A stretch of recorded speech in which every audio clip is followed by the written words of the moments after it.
महाभारत के योद्धा किसके पुत्र या अवतार थे? महाबली बलराम शेषनाग के अंश थे। 8 वसुओं में से एक द्यू नामक वसु ने ही भीष्म के रूप में जन्म लिया था। देवगुरु बृहस्पति ने ही द्रोणाचार्य के रूप में जन्म लिया था। गुरु द्रोणाचार्य के अश्वत्थामा को महादेव, यम, काल और क्रोध के सम्मिलित अंश से उत्पन्न किया गया था। देवताओं में सबसे प्रमुख सूर्यदेव के पुत्र कर्ण थे। कर्ण सूर्य के अंशावतार थे। दुर्योधन कलियुग का तथा उसके 100 भाई पुलस्त्य वंश के राक्षस के अंश थे। अर्जुन के धर्मपिता पांडु थे, लेकिन असल में वे इंद्र कुंती के पुत्र थे। भीम को पवन पुत्र कहा जाता है। हनुमान जी भी पवन पुत्र ही थे। युधिष्ठिर धर्मराज कुंती के पुत्र थे। युधिष्ठिर के धर्मपिता पांडु थे और वे 5 पांडवों में से सबसे बड़े भाई थे।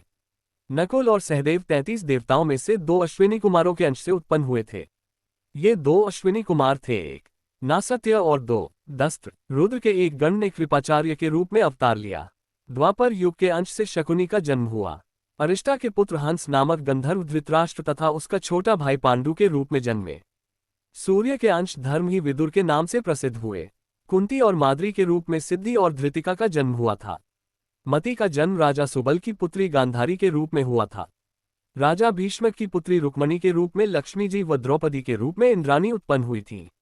अभिमन्यु चंद्रमा के पुत्र वर्चा का अंश था। मरुद्गण के अंश से सात्यकी, द्रुपद, कृतवर्मा व विराट का जन्म हुआ था। अग्नि के अंश से धृष्टद्युम्न व राक्षस के अंश से शिखंडी का जन्म हुआ था।